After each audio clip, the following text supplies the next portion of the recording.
कैसे हैं दोस्तों। आज के दिन हम स्टार्ट करेंगे chapter number 17 video number 4 carboxyl compounds. Carboxyl compounds start करने से पहले अगर आपने अभी तक चैप्टर 17 की बाकी तीनों वीडियोस नहीं देखी हैं तो नीचे डिस्क्रिप्शन में जाइए, प्लेलिस्ट में सारी लिंक्स मौजूद हैं। ये सारी वीडियोस पहले देख लीजिए, खास तौर पर चैप्टर 17 की पहले तीनों वीडियोस देख लीजिए ताकि आपको आज वाली वीडियो समझ में आ जाए। देख ली? जाओ पहले देख कर आ जाओ। हम स्टार्ट करते हैं इस वीडियो को।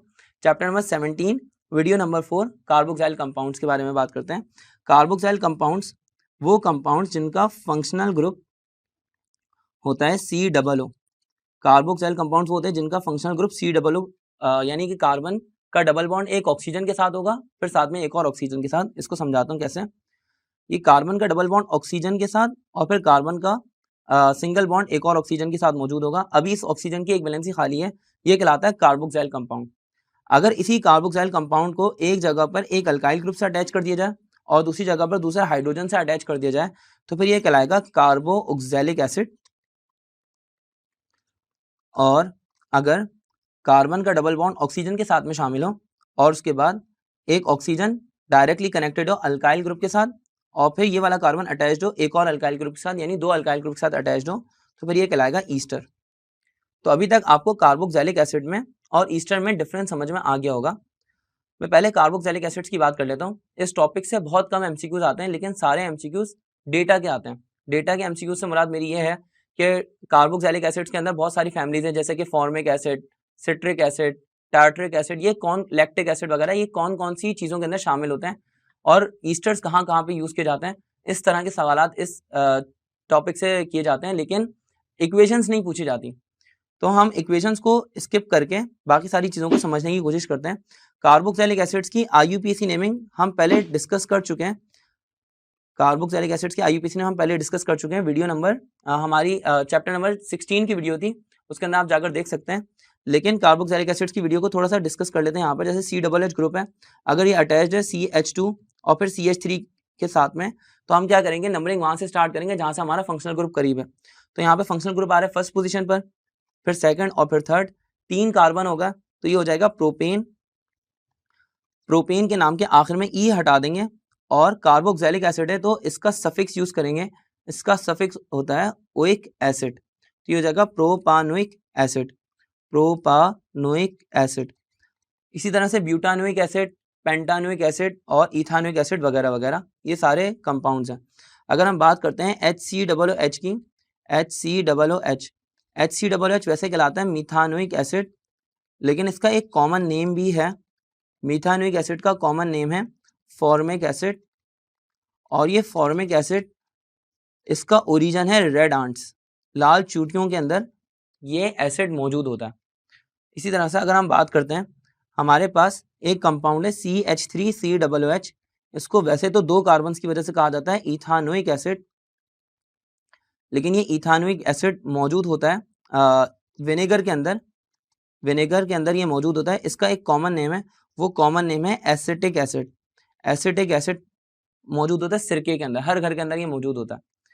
अगर हम बात करें एक और एसिड की, बेंजीन के ऊपर अगर COOH ग्रुप आगे अटैच हो जाए तो ये कहलाता है बेंजोइक एसिड। इसका स्ट्रक्चर पूछा जा सकता है, नाम भी पूछा जा सकता है, बेंजोइक एसिड। और इसी तरह से बाकी सारे कंपाउंड्स ऐसे हैं जिनके मैं स्ट्रक्चर्स नहीं लिख रहा, सिर्फ नाम लिख के आपको समझा देता हूँ कि वो कहाँ कहाँ पर शामिल होते हैं। जैसे कि मैं सिट्रिक एसिड की बात करूँ तो सिट्रिक एसिड मौजूद होता है सिट्रस फ्रूट्स के अंदर। सिट्रिक एसिड मौजूद होता है सिट्रस फ्रूट्स के अंदर, खट्टे फ्रूट्स के अंदर, जैसे कि लेमन, ऑरेंज और इस तरह के दूसरे फ्रूट्स के अंदर। अगर मैं बात करूं लैक्टिक एसिड की, तो लैक्टिक एसिड मौजूद होता है मिल्क के अंदर, दूध के अंदर ये शामिल होता है। अगर हम बात करते हैं इस तरह टार्टरिक एसिड की, टार्टरिक एसिड मौजूद होता है टमाटर के अंदर, टोमेटोज के अंदर, और इस तरह से आप इनको याद रख सकते हैं क्योंकि ये मोस्ट फ्रीक्वेंटली आस्क्ड क्वेश्चंस है। अब हम बात करते हैं कि कार्बोक्सिलिक एसिड्स को प्रिपेयर कैसे किया जाता है। तो कार्बोक्सिलिक एसिड्स की प्रिपरेशन बहुत सारी हैं, लेकिन अगेन हम प्रिपरेशंस को डिस्कस नहीं करेंगे, सिर्फ जो फ्रीक्वेंटली आस्क्ड क्वेश्चंस है उसको डिस्कस कर लेते हैं। जैसे कि प्रिपरेशन ऑफ कार्बोक्सिलिक एसिड्स में ये पूछा जाता है कि कौन से अल्कोहल की ऑक्सीडेशन से हम कार्बोक्सिलिक एसिड बना सकते हैं। एक्चुअली अल्कोहल की ऑक्सीडेशन से भी पूछा जा सकता है और अल्डिहाइड्स की भी ऑक्सीडेशन से, दोनों सेम मेथड्स हैं, बस हम इसको एक इक्वेशन के अंदर समझते हैं। जैसे कि अगर हमारे पास प्राइमरी अल्कोहल है तो प्राइमरी अल्कोहल से हम बना सकते हैं अल्डिहाइड ऑक्सीडेशन करके। ऑक्सीडेशन करने पड़ेगी हमें in the presence of K2Cr2O7 या KMnO4, कोई भी ऑक्सीडाइजिंग एजेंट हम यूज कर सकते हैं और उसको सल्फ्यूरिक एसिड के साथ में यूज करना पड़ेगा। हमने इसकी ऑक्सीडेशन करी तो प्राइमरी अल्कोहल की ऑक्सीडेशन के बाद हमारे पास बनेगा अल्डिहाइड, और अल्डिहाइड की फर्दर ऑक्सीडेशन करेंगे तो ये कन्वर्ट हो जाएगा कार्बोक्सिलिक एसिड के अंदर, कार्बोक्सिलिक एसिड के अंदर। इसी तरह से अगर हम बात करते हैं इनकी रिडक्शन की, तो अगर मैं कार्बोक्सिलिक एसिड को रिड्यूस करता हूँ तो कार्बोक्सिलिक एसिड की रिडक्शन से हमारे पास फॉर्म हो जाएगा अल्डिहाइड, और अल्डिहाइड की रिडक्शन से हमारे पास प्राइमरी अल्कोहल फॉर्म होता है। अगर हम बात करें सेकेंडरी अल्कोहल की, तो सेकेंडरी अल्कोहल से हम लोग फॉर्म कर सकते हैं कीटोन्स, और फिर कीटोन से भी कार्बोक्सिलिक एसिड्स बना सकते हैं। कीटोन्स की हमें डिस्ट्रक्टिव डिस्टिलेशन करनी पड़ेगी या कीटोन्स को डिकम्पोज करना पड़ेगा, तो हम उससे भी कार्बोक्सिलिक एसिड फॉर्म कर सकते हैं। आइए आगे बढ़ते हैं, अब ईस्टर्स की बात कर लेते हैं। देखिए ईस्टर्स हमारा सेकंड टॉपिक है। ईस्टर्स के अंदर कुछ चीज़ें बड़ी इंपॉर्टेंट है, जैसे कि ईस्टर्स के अंदर फ्रूटी स्मेल शामिल होती है, फ्रूटी स्मेल शामिल होती है। इसको हम परफ्यूम्स के अंदर भी यूज़ कर सकते हैं, इसके अंदर एसेंस होती है, इसको परफ्यूम्स के अंदर भी यूज़ किया जाता है, और इसको जूसेस बनाने के लिए भी यूज़ किया जाता है। यानी कि आप जो भी मैंगो जूस पी रहे हैं, चाहे वो फिर स्लाइस हो या कोई भी किसी भी फैमिली का हो, तो उस जूस के अंदर प्योर फ्रूट का जूस मौजूद नहीं होता। ये बात हम सबको पता होनी चाहिए। जैसे कि स्लाइस है तो उसके अंदर आम का जूस नहीं होता, उसके अंदर फ्लेवर्स होते हैं, मैंगो के फ्लेवर्स, और ये सारे फ्लेवर्स ऑब्टेन किए जाते हैं ईस्टर्स से। तो ईस्टर्स के अंदर बहुत सारी टाइप्स हैं, जैसे कि कुछ ईस्टर्स ऐसे हैं जिसका ऑरेंज फ्लेवर होगा, कुछ ईस्टर्स का पाइनएप्पल फ्लेवर होगा, और कुछ ईस्टर्स का मैंगो फ्लेवर होगा। इस तरीके से ईस्टर्स को यूज किया जाता है इन जूसेस को बनाने के लिए।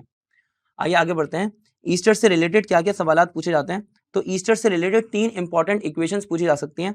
वो 3 इंपॉर्टेंट इक्वेशन मैं आपको समझा देता हूँ। सबसे पहली इक्वेशन है फॉर्मेशन ऑफ ईस्टर की, formation of Easter from acetic acid. Easter की फॉर्मेशन एसिटिक एसिड के साथ, इस प्रोसेस को ईस्टेरिफिकेशन भी कहा जाता है, फिशर ईस्टेरिफिकेशन भी कहा जाता है, फिशर ईस्टेरिफिकेशन भी इसको कहा जाता है। और इस प्रोसेस के अंदर होता क्या है कि हम कार्बोक्सिलिक एसिड को CH3COOH ग्रुप को हम रिएक्ट करवाते हैं C2H5OH ग्रुप के साथ, और ये कन्वर्ट हो जाता है आगे जाके CH3COO C2H5 के अंदर, यानी कि ईस्टर फॉर्म होता है और साथ में वाटर फॉर्म हो जाता है। ये पूरी इक्वेशन कहलाती है ईस्टेरिफिकेशन।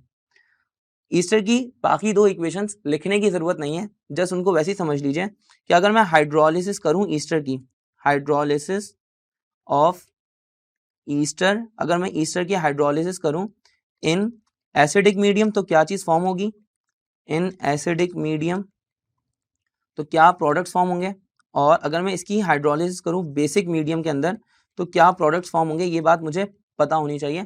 जैसे कि अगर मैं ईस्टर्स की हाइड्रोलिसिस करता हूँ एसिडिक मीडियम के अंदर, तो हमारे पास फॉर्म हो जाएगा carboxylic acid CH3COOH, acidic acid form हो सकता है या कार्बोक्सिलिक एसिड फॉर्म हो सकता है, साथ साथ में वाटर फॉर्म होगा, साथ साथ में इथाइल अल्कोहल फॉर्म होगा C2H5OH, इथाइल अल्कोहल फॉर्म हो जाएगा।